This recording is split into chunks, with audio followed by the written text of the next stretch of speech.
Setakat pagi ini, 93,555 orang pembeli rumah pertama telah menerima manfaat daripada skim jaminan kredit perumahan.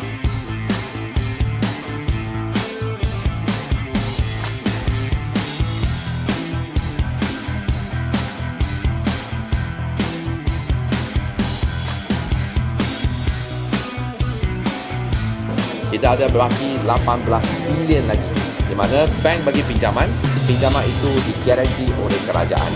Ini adalah one of the best model yang kita telah mampu milik dan mampu membantu.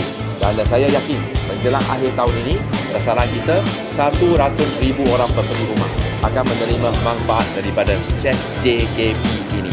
Dan semua 17 buah institusi kewangan termasuk Maybank, CIMB Bank, Public Bank, termasuk UOB Bank, ini telah menjadi rakan strategik dalam skim untuk membantu mereka memiliki rumah pertama. Saya rasa banyak bertuah dan rasa gembira setelah saya sudah menunggu 3 tahun lama, tapi akhirnya saya setelah dapat rumah ini.